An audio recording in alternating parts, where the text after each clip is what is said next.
and now we will continue from the topic movement. Okay, so I hope this screen is visible to everyone. Okay, so the earth movement. Okay, so this is the definition. Okay, so where r takes value from 1 to infinity, where r takes value from 1 2 3 up to infinity. So the earth movement about a mean that is denoted by mu r, and it is defined as 1 by k summation I runs from 1 to k xr minus x bar raised to r. Okay, simply करना क्या है, जो given observation है ना, x1 x2 x3 ये आपकी given observation है, हर एक ऑब्जर्वेशन से आपको मीन सब्ट्रैक्ट करना है. ठीक है, हर एक ऑब्जर्वेशन से आपको मीन सब्ट्रैक्ट करना है. Then just take the rth power. ठीक है, कौन से केस में, म्यू आर के केस में. अगर आपको म्यू 2 कैलकुलेट करना है then take the second power. अगर आपको म्यू 3 कैलकुलेट करना है टेक दी थर्ड पावर. अगर आपको म्यू 4 कैलकुलेट करना है take the fourth power, like this. Okay, so in case of mu r just take the rth power and add this numbers, just add this number. Okay, and then multiply this value by 1 by k, the total number of observation, 1 upon the total number of observation. That is the usual definition or the regular definition of the earth movement about mean. Okay, and there is one more definition. Okay, that is the earth movement about a random number. Okay, in that case here we have to just replace this mean by that number. If I replace this mean by a random value like say a, then we call it as the moment about a point a. Then we call it as moment about any number a, and generally we denote this value by mu dash of r. ठीक है, सो ये दोनों notation में आपको difference पहले याद रखना है. Mu r is actually gives you the moment about mean. Okay, generally we call it as central moment.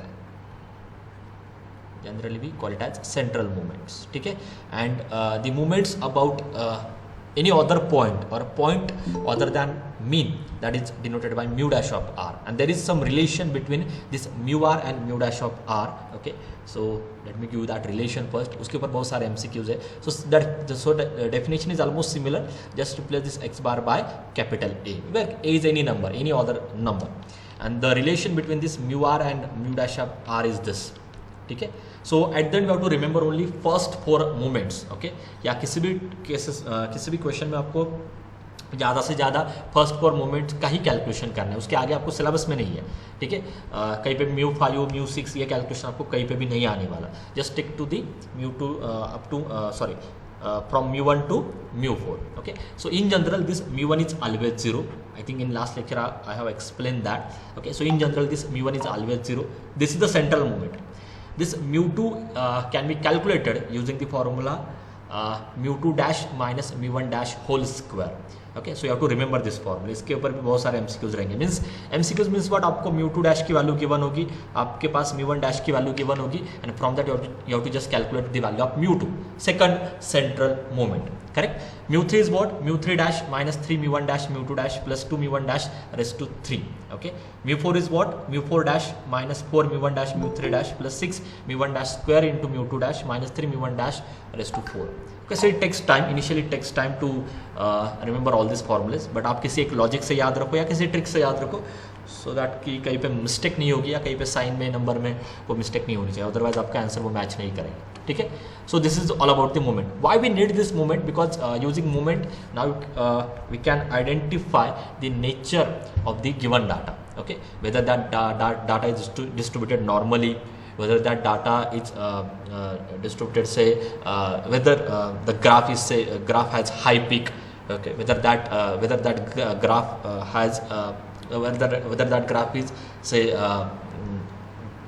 plateautic means flat. Okay, तो ये सारा नेचर आप मूवमेंट से कैलकुलेट कर सकते हो. तो उसके लिए आपको स्क्यूनेस एंड कर्टोसिस, ओके, ये 2 वैल्यू चाहिए. So in next slide there are some results, there are some remarks. Okay, and then there is a definition of coefficient of skewness, and there is a definition of coefficient of kurtosis, and using this only we can determine the nature of the given data. Okay, मैं आपको nature भी in detail में explain करने वाला हूँ. Okay, so with this also there are few results. Okay, one is mean. Okay, so mean is equal to capital A plus mu 1 dash. Okay, where A is what, the moment about where this dash is what, where this mu 1 dash is what, it's actually a movement about point A, जिस point के about वो movement है वही point आपको यहाँ पे add करना है। I repeat one more time, जिस पॉइंट के अबाउट मूवमेंट आपको गिवन है वही पॉइंट आपको यहाँ पे ऐड करना है। So that point plus mu one dash first movement, okay, that gives you mean. ठीक है, standard deviation is what, under root of mu two, consider the positive value, and the coefficient of skewness that is beta 1 is equal to mu 3 square upon mu 2 square. So for this we need the second and third, okay, second and third central movements, okay, तो ये आप क्या calculate कर पाओगे, coefficient of skewness calculate कर पाओगे। Next is coefficient of kurtosis, that is mu 4 upon mu 2 square. So for this we need the fourth and second movement, है ना, म्यू 4 एंड म्यू 2। तो ये दो अगर वैल्यूज आपके पास आ जाते तो ये आप बीटा 2 कैलकुलेट कर पाओगे। Okay, and now let me give you the physical significance of this kurtosis and skewness. Okay,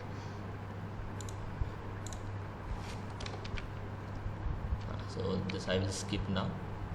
Okay, so skewness, okay, what this skewness measure, okay, skewness measure the imbalance and the asymmetry, okay, from the mean of any given data। ठीक है, तो skewness से आपको क्या समझ में आता है, ओके, वेदर दैट डाटा और whether that correct, whether that data is distributed in positive skewness और whether that data is distributed in negative skewness. ठीक है, so this is called as negative skew. ठीक है, where you can see this imbalance, okay, where data is shifted towards right, है ना, most of the data is shifted towards right, है ना, and sorry negative skewness में towards right ज़्यादातर आपका data होता है, and positive skewness में towards left, most of the data is shifted towards left of the mean, okay, somewhere you can find that mean, okay, this is the line of mean, okay, okay, तो ये nature आपको directly समझ में आने वाला है just by calculating coefficient of skewness that is beta 1। आपको बस मतलब ये ग्राफ ड्रॉ करने की भी जरूरत नहीं है, जो भी आपका गिवन डाटा है from that data just calculate beta 1 and you can easily identify nature of the given data, whether it is positive skewness, whether it is negative skewness. Okay, how it is, so these are the results। ठीक है, if that beta 1 is positive, okay, then that distribution is called as positive skew distribution। whatever the distribution is there corresponding to given data, that distribution is called as positive skew distribution, means most of the data is shifted towards left, correct। if beta 1 is less than 0 means if beta 1 is negative, okay, positive means positive, negative means negative, तो याद रखने में इतना कुछ difficult नहीं है। when that beta 1 is negative then we call it as negative skew distribution, and if that beta 1 is 0 then we call it as normal distribution। so what is the graph of normal distribution, look like this, it is normally distributed, okay, imbalance नहीं है, मतलब right side में shift नहीं हो रहा है या left side में शिफ्ट नहीं हो रहा है, imbalance फॉर्म में नहीं है, so that graph is called as normal distribution। so this is the use of beta 1, है ना, तो beta 1 कैलकुलेट करो, you can easily understand the nature of the given data। okay, next जो था kurtosis, so that second factor is coefficient of kurtosis, that is beta 2। so this kurtosis measure the peakiness of the distribution relative to the normal distribution, correct। so how it work, okay, so these are the results, how you calculate that beta 2 equal to mu 4 upon mu 2 square। if this beta 2 is greater than 3 then that curve is called as leptokurtic means what, okay, कहीं पे तो आपको ये सारी चीज़ें calculate करने के लिए एक नॉर्मल कर्व तो एज्यूम करनी होगी। सो this is your normal distribution, है ना, हाँ, तो आप देखो ये आपका नॉर्मल डिस्ट्रीब्यूशन जो मिडल पे है वो नॉर्मल डिस्ट्रीब्यूशन है। ठीक है, या और लेप्टोकर्टिक में आपको दिखाई दे रहा है हाई पीक दिखाई दे रही है, ओके, हाई पीक है। Okay, so when that beta 2 is greater than 3 your graph look like this, ऐसे कुछ तो आपका ग्राफ दिखाई देगा, हाई पीक होगी। ठीक है, when beta 2 is equal to 3 then it is a normal distribution, जैसे मैंने यहाँ पे शो किया, this is your normal distribution. When that beta 2 is equal to 3 this is beta 2 is greater than 3 and when that beta 2 is less than 3 then it is a flat, okay, then that graph is flat. Okay, so it's almost look like this, flat होगा ज़्यादा। ठीक है, so these things you can easily identify directly from the given data using the concept of coefficient of skewness and coefficient of kurtosis। ठीक है, तो ये actually मतलब just to identify that skewness and kurtosis we need to learn that movement, है ना, इसलिए आपको वो सारे μ1 μ2 μ3 μ4 कैलकुलेट करने, because from that only we can calculate the value of β1 and β2, correct. Okay, so this is all about the movement. Okay, let me take some examples on this. Okay,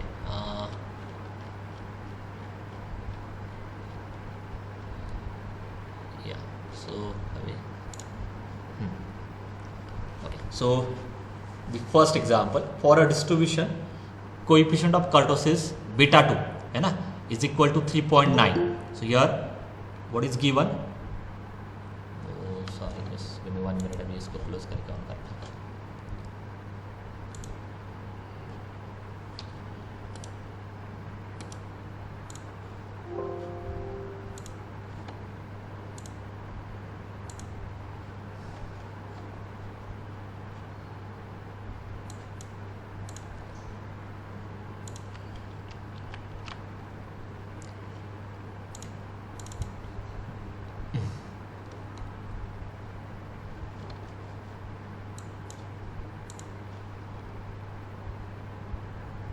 Okay, I hope this is visible now. Okay, so in first question, what is given? The coefficient of kurtosis, that is β2, okay, is equal to what? 2.5, correct? So this value is strictly less than 3, then we call it as, क्या होगा answer इसका? Say it on microphone directly. C, it is flat, that graph is flat, so it is called as platykurtic. ठीक है, greater than 3 leptokurtic, okay, equal to 3, then we call it as mesokurtic. Remember this 3 result, okay, straightforward है. Next, so here you can see the value of kurtosis β2 की value 3.9 है, so it is greater than 3, therefore it is called as leptokurtic. ठीक है, अभी यहाँ पे MCQ में कहीं पे भी स्क्यूनेस के एग्जांपल्स नहीं है, okay, but that can be added in final university exam, इसलिए वो रिजल्ट भी आप याद रखो. पॉजिटिव स्क्यूनेस में β1 की वैल्यू पॉजिटिव चाहिए, निगेटिव स्क्यूनेस में β1 की वैल्यू निगेटिव चाहिए, इतना बस आपको याद रखना है. Okay, come to the next question. The first 4 movements about mean word पे फोकस करो. मीन मतलब ये सेंट्रल मूवमेंट्स गिवन है. So what is given? μ1 is equal to 0, μ2 is equal to 16, μ3 is equal to minus 64, and μ4 is equal to 162, and from this information we have to calculate a standard deviation. So what is the relation between standard deviation and central moments? क्या वो formula? That standard deviation is equal to under root of μ2, ठीक है, so which is equal to under root of 16, and that answer is 4, correct. So your correct answer is 4, ठीक है. ये हो गए थे सारे. अभी चलो ये स्टैंडर्ड डिविएशन के, so I can skip that. Okay, हाँ,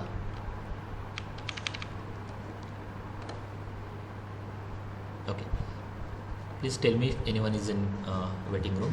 okay, so next is what? Now I will combinely take this 3 question, 28, 29 and 28, 29 and 30.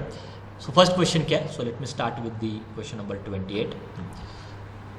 The first and second moments of a distribution about value 3 are 2 and 20. क्या given है? Anyone? Read करके क्या समझ में आ रहा है? क्या गिवन? हाँ, moment about a is equal to 3. Correct. आपको मूवमेंट अबाउट वैल्यू गिवन है. मीन वर्ड यहाँ पे है ही नहीं, मतलब this are the movements about a random point, ठीक है. So here that random point capital A is equal to 3, and we have given movements about this point A equal to 3. So that first movement, first उन्होंने दिया first and second, so that first movement तो आपको dash लिखना है. First movement is 2, correct, and second movement is equal to 20. क्या calculate करना है? Calculate the second moment about mean. Calculate second moment about mean means μ2 calculate करना है. Okay, so μ2 का फॉर्मूला क्या है? Using μ1 dash and μ2. So that formula is I think μ2 dash minus 2 μ1 dash square, ठीक है. सो μ2 dash is 20 minus 2 into mu1 dash square means 4. Okay, so it is 20 minus 8. क्या answer है? 12. करेक्ट है? Formula आप देखो, अगर मिस्टेक होगी तो फॉर्मूले में ही होगी, ठीक है, क्योंकि वो कॉम्प्लिकेटेड फॉर्मूलाज है. Okay, any doubt in this question? Okay, या नहीं आ रहा तो एक और लेने वाला. So next, let me take a next question. Okay, first 3 movements of a distribution about a value बोला है, मतलब पॉइंट गिवन है, रैंडम पॉइंट गिवन है. So A is equal to 5 लेना है. एंड क्या गिवन है? फर्स्ट 3 मूवमेंट्स, मतलब mu1 dash, mu2 dash and mu3 dash. ठीक है, सो mu1 dash is what? 2, mu2 dash is 20 and mu3 dash is 40.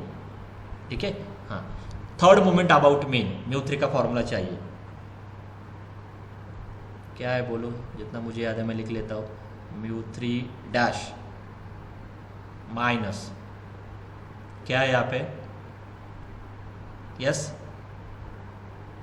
3 mu1 dash mu2 dash. 3 mu1 dash mu1 dash mu2 dash plus, alternatively plus and minus sign आता है, और यहाँ पे 1 number less मतलब 2. ठीक है, and mu1 dash raise to 3. ठीक है, रॉन्ग आता है तो आप बोल दो अगर आपके पास वो है तो. Okay, do this calculation, tell me that final value. -64. Minus. Okay, minus 64. So that correct answer is minus 64. And in a similar way, you have to solve this question number 30. ठीक है, फर्स्ट 4 मोमेंट्स गिवन है.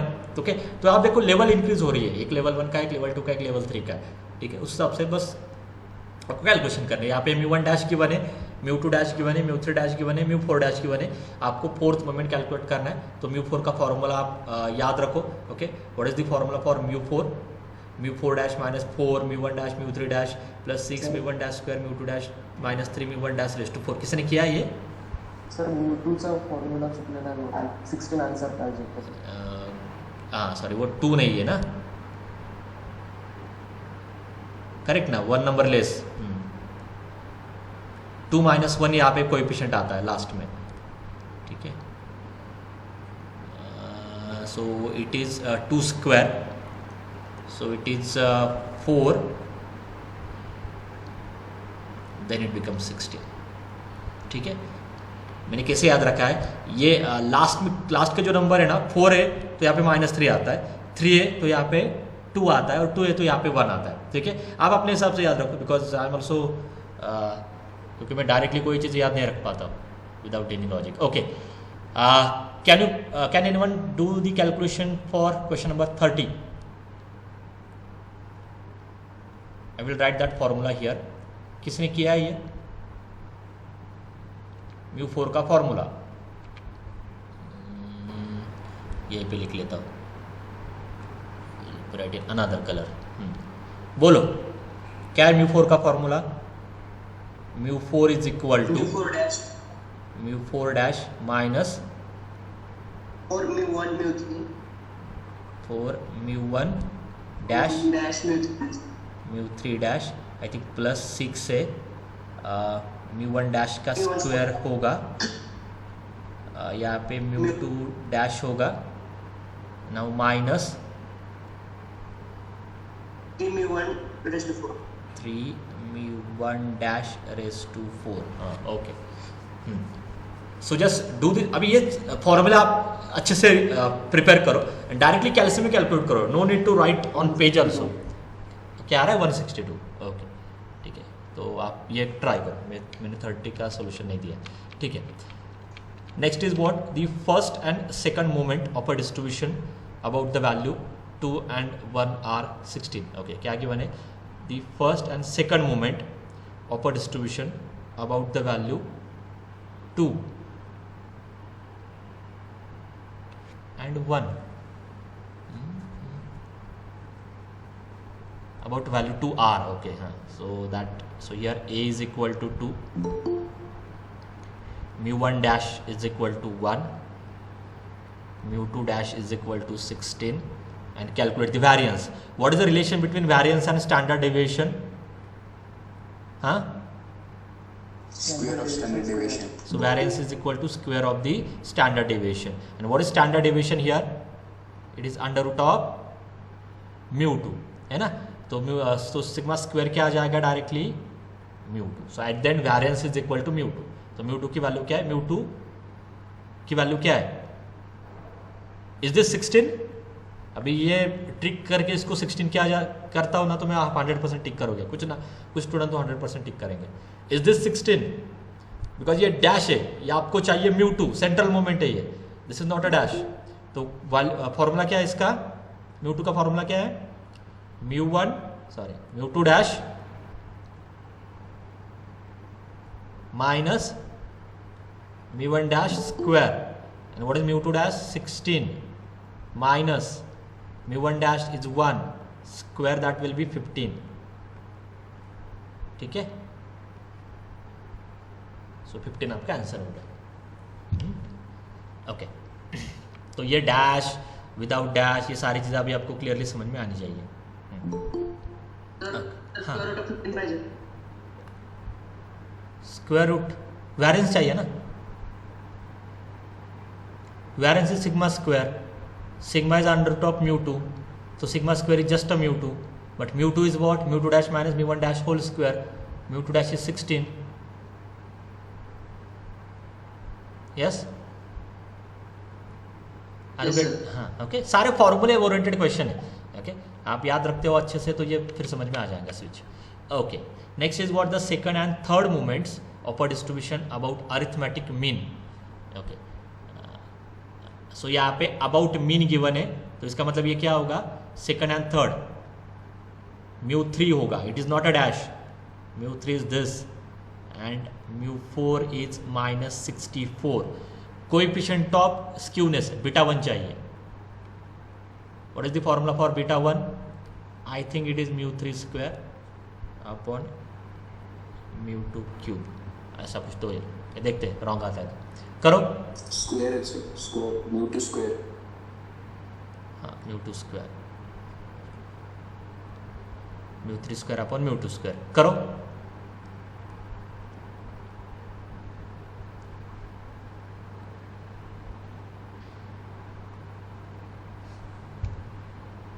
Do it. Wrong आता तो समझ में आ जाएगा.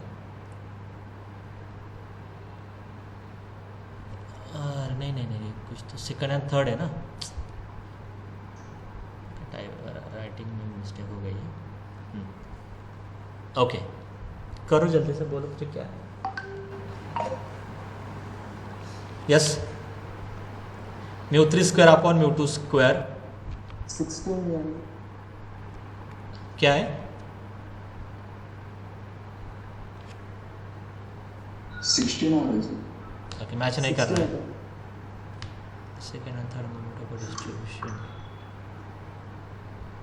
Second and third the coefficient of skewness. Formula correct ही लिखा है ना, यही तो क्वेश्चन है कि माइनस.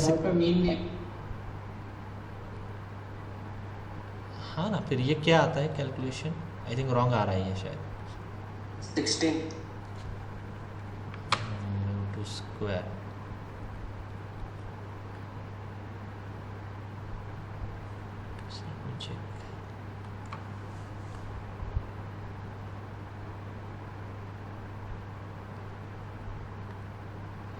इसको क्यूब करके देखो क्या आता है.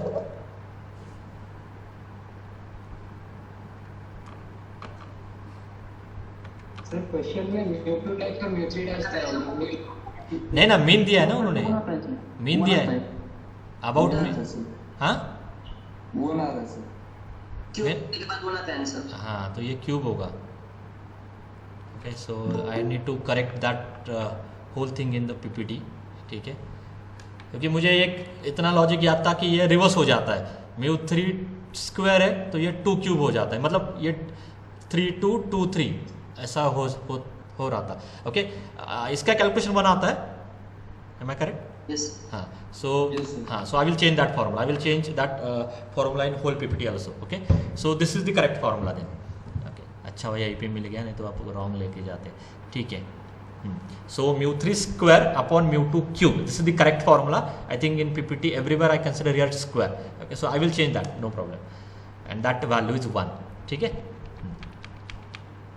नेक्स्ट क्या है, ये मीन ही है तो ये रॉन्ग नहीं था हमारा. ठीक है, ये आप वर्ड पे अच्छे से फोकस करो. अगर मीन वर्ड आता है तो वो डैश की वैल्यू नहीं है. ठीक है. The second and fourth moment of a distribution about mean same है. Second is 16 and fourth is 162. ठीक है. Coefficient of kurtosis means beta 2 calculate करना है. बीटा 2 का फॉर्मूला क्या है? What is that formula? mu4 mu2 square. Do this. 0.63. Okay. mu2 square is 16 square. Okay, 0.63. ठीक है. तो ये एक हो गया. Okay, that's it. इतना ही आपको आने वाला है. इतने वैरायटी के क्वेश्चन है. ओके, इसके बाद कुछ नहीं होगा. मतलब हार्डली आपको एक तो मोमेंट कैलकुलेट करने के क्वेश्चन आ सकते हैं ना. फर्स्ट कैलकुलेट करो, सेकंड मोमेंट कैलकुलेट करो, है ना. ये जो फर्स्ट टाइप लिया था मैंने कंबाइंड का टाइप, कुछ वैल्यूज गिवन रहेंगे आपको मोमेंट कैलकुलेट करने. सेकंड टाइप किया था जिसमें आपको वेरिएंस कैलकुलेट करना है. उन्होंने देखो कैसे एडजस्ट किया था. ठीक है. या कर्टोसिस एंड स्क्यूनेस कैलकुलेट करने का क्वेश्चन. That's it. ठीक है. So this is all about the movement. And now so next topic is correlation. Okay, आप देखो हर एक टॉपिक में आप एक ऑपरेशन लर्न कर रहे हो. Okay, on the given data. हर एक टॉपिक में जैसे डाटा आपके पास है, मीन कैसे कैलकुलेट करना वो आपने लर्न किया. सेकंड आपने डाटा में डिस्पर्शन या स्कैटर्डनेस प्रेजेंट है कि नहीं. Okay, how to calculate that part वो आपने लर्न किया सेकंड टॉपिक में, standard deviation and coefficient of variation में. थर्ड जो था दैट इज द मूवमेंट. वहाँ से आपको डाटा मतलब will get the nature of that given data. Okay, directly by just calculating that skewness and kurtosis. ये चीज़ें एक्सेल में रेडीमेड है. मतलब आप एक्सेल में बस एक क्लिक पे आपको बीटा 1 की वैल्यू मिल जाती है, एक क्लिक में आपको बीटा 2 की वैल्यू मिल जाती है. And you can easily guess the, you can easily identify nature of that given data. Now the fourth operation can say, okay, that is the correlation. ठीक है. So using the so correlation basically कहाँ पे use होता है? अगर आपके पास मतलब same experiment का आने दो या डिफरेंट एक्सपेरिमेंट का आने दो. ठीक है. But if we have 2 set of data, अगर आपके पास डाटा 2 सेट में आ रहा है, okay, consider first set as से x and consider second set to be y, है ना. 2 सेट में अगर आपके पास डाटा है और आपको इन दोनों सेट में रिलेशन आइडेंटिफाई करना है ना. जैसे कि अगर आप सेम एक्सपेरिमेंट का करते हो तो कुछ ना कुछ तो रिलेशन मिलने वाला है. ठीक है. अगर आप डिफरेंट एक्सपेरिमेंट करते हो बट आपको उनमें रिलेशन आइडेंटिफाई करना है. Okay, that is also calculated using this topic which is called as correlation. Okay, तो कोरिलेशन से आपको बस ये डायरेक्टली प्रोपोर्शनल में या इनवर्सली प्रोपोर्शनल में इतनी इंफॉर्मेशन मिलती है. मीन्स व्हाट, डेफिनेशन आपको क्लियर होगा. तो यहाँ से बस आपको इतना ही समझ में आने वाला है कि whether this two observations are indirectly proportional और इनवर्सली प्रोपोर्शनल. ठीक है. जो नेक्स्ट टॉपिक है that is called as regression. Regression से एक्चुअली आप वो रिलेशन भी कैलकुलेट करने वाले हैं. ठीक है. तो अभी इस टॉपिक में बस आपको एक ओवरव्यू मिल जाएगा कि इन दोनों में क्या रिलेशन है, whether they are directly proportional और whether they are inversely proportional. ठीक है. That you can calculate using the value call it as correlation. ठीक है. So to measure the linear relationship between two variable, correct, Carl Pearson actually developed a formula, okay, which is called as correlation coefficient. Okay, and it is defined as, okay, r of xy, where r is actually the notation for the coefficient of correlation. So again it is for 2 variable, क्योंकि आप 2 variable में relation calculate कर रहे हो. So the coefficient of correlation between 2 variable x and y, which is denoted by r of xy. So this r is called as coefficient of correlation. So this r is called as coefficient of correlation, and it is defined as r of xy is equal to covariance of xy upon sigma x into sigma y. Okay, so this COV means what? Covariance. ये शायद आपको था 12th में. So the covariance of xy upon sigma x into sigma y. Sigma x means standard deviation of x variable and sigma y means standard deviation of y variable. ठीक है. हाँ, अभी आपके पास यहाँ पे जो अननोन है या आपको जो वैल्यू नहीं पता that will be I think covariance of X Y. ठीक है. So you calculate that covariance of X Y in case of ungroup data and again we will see for the frequency distribution. So what is the formula for covariance of X Y? It is 1/n summation I runs from 1 to n xi minus x bar multiply by yi minus y bar. Okay, so this is the whole summation. ये सब पूरा summation के अंदर है. ठीक है. सो xi minus x bar into yi minus y बार, मतलब xi जो वेरिएबल है हर एक xi वेरिएबल से आपको मीन सब्ट्रैक्ट करना है, multiply with subtract mean of y from each value of y, then that corresponding product. Okay, add करो. Okay, हर एक वैल्यू आपको ऐड करते जाना है. i इक्वल टू 1 मतलब x1 minus x bar into y1 minus y bar, next x2 minus x bar into y2 minus y bar. Just add these numbers and multiply that whole value by 1 upon n, the total number of observations. तो यहाँ पे एक condition क्या कि ये दोनों जो observation है, ओके, इन दोनों का काउंट मैंने सेम लिया है.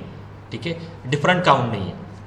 तो अगर कोई एंट्री एब्सेंट भी है तो आप उसको जीरो कंसिडर करके you can use this formula. ठीक है. So here I assume that the both set has the equal number of observations, है ना, n कंसिडर आपको करना है. Okay, and this is the formula for covariance of X Y. But again for the calculation purpose we need to simplify this formula. So here after doing the simplification, now this covariance of X Y can be calculated by 1/n multiply by summation of xi yi, this part is separate, minus x bar into y bar. अब ये देखो ये simple होगा. ठीक है. इसका भी proof आप इसको मल्टीप्लाई करके समेशन को सेपरेट करके you can easily check why these two values are equal. It is not a difficult task. ठीक है. But again for calculation purpose के लिए हमें बस यही फॉर्मूला यूज करना है. ठीक है. सो 1/n समेशन xi yi, मतलब करना क्या है, x1 y1 का प्रोडक्ट, x2 y2 का प्रोडक्ट, x3 y3 का प्रोडक्ट और इनके addition, that is xi yi. ठीक है. उसको मल्टीप्लाई करना है 1/n से और माइनस क्या करना है, mean of x bar multiply by mean of y bar. ठीक है. तो आपको कोवेरियंस ऑफ एक्स वाई मिल जाएगा. एंड द स्टैंडर्ड डेविएशन वो आपको पता ही है ना, standard deviation of x. So this is the simplified formula, sigma x square equal to 1/n summation x i square minus x bar whole square. ये हमने already use किया है. Sigma y square is 1/n summation y i square minus y bar whole square. So this is the formula for regular data या for ungroup data. Can anyone tell me what is the formula in case of ungroup या in case of frequency distribution? Frequency में क्या change होगा? Can you tell me directly this formula? Frequency में क्या change होगा? मैंने आपको पहले बोला कि आपको इसको सेपरेट प्रिपेयर करने की जरूरत नहीं है, that you can directly identify from this regular formula. क्या होगा चेंज फ्रीक्वेंसी में? अगर आपका डाटा फ्रीक्वेंसी के फॉर्म में आता है तो क्या चेंज होगा? ये सारी चीज़ आपको 1 मार्क के लिए आने वाली है एमसीक्यूज में. Yes anyone? Can anyone try this? Small n को कैपिटल N से रिप्लेस करें. गुड. स्मॉल n रिप्लेस होगा कैपिटल N. समेशन के अंदर क्या आएगा? fi स्क्वायर एक्स स्क्वायर आएगा क्या? fi x स्क्वायर आने वाला है क्या? ये फ्रीक्वेंसी है, ये फ्रीक्वेंसी है. मतलब क्या होगा, x1 y1 कितने बार रिपीट हो रहा है वो आपको काउंट करना है ना. तो अगर वो 10 टाइम रिपीट हो रहा है तो क्या आ जाएगा, 10 इंटू x1 इंटू y1. तो ये fi आने वाला है क्योंकि वो काउंट है, it is just a count, square नहीं होगा. ठीक है. सो fi xi yi minus this mean as it is x bar into y bar. ठीक है. तो इतना याद रखो फ्रीक्वेंसी के इसमें. ओके, बस वेरिएबल को fi कनेक्ट करना, इतना ही है. कोई भी वेरिएबल आने दो. ओके, x अगर आपका रेगुलर वेरिएबल है, फ्रीक्वेंसी में वो चेंज होता है fi इंटू xi. अगर आपके पास xi yi वेरिएबल है तो फ्रीक्वेंसी में वो चेंज होता है fi into xi into yi. इतना ही चेंज होगा. ठीक है.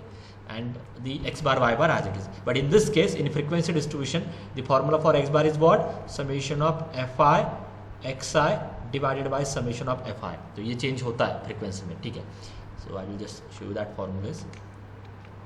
ठीक है. And the remaining things are similar. इसमें भी फ्रीक्वेंसी में क्या चेंज होगा, यहाँ पे एफ आई आएगा और यहाँ पे भी एफ आई आ जाएगा, अदरवाइज इट इज सिमिलर. ठीक है. So these are the formulas for coefficient of correlation. Okay, last के 2 रिजल्ट है, देन वी कैन स्टॉप. हाँ, so why we need this correlation and how you actually get that relation, है ना, relation between 2 variable. Okay, so the first and one of the important remark is this r is always lies between -1 and 1. इसका मैं use करने वाला हूँ next topic में. One of the important part, r की जो वैल्यू है वो हमेशा -1 and 1 के रेंज में ही आती है. Okay, it is never equal to 1, it is never equal to -1, it is never greater than 1 and it is never less than -1. So that r is always lies between -1 and 1. Okay, अभी relation कैसे समझ में आता है? If that r is close to 0, then there is no relationship between these two variables. If r is positive, then there is directly proportional relation between those two variables. It means what? It means what? If one variable get larger, other get larger. This is the meaning of directly proportional thing, है ना. And if r is negative, in that case, if one get larger, other get smaller. Okay, or simply you can say there is inverse proportional relation between these two variables. And if r is positive, there is a direct proportional relation between the variable. ठीक है. So this is the importance of this r. Just from one number you can identify the relationship between the these two variables. ठीक है. I think time हो गया है. Okay, now you can put your roll number in chat box for the attendance. Questions I will continue in the next lecture. तो next lecture में correlation एक और topic लेता हूँ, regression, and then we'll take a combined questions. It's a lengthy topic, so it takes some time.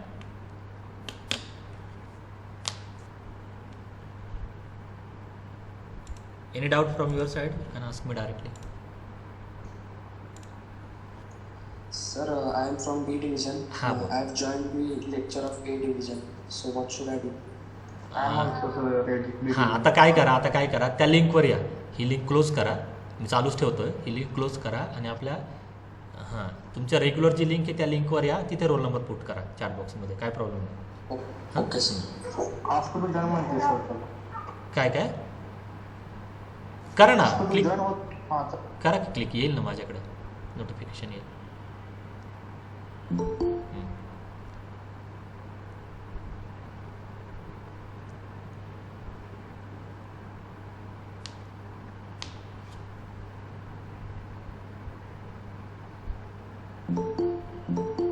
Sir roll number chat box मध्येच टाकायचा आहे ना? चॅट बॉक्समध्येच टाका. ठीक.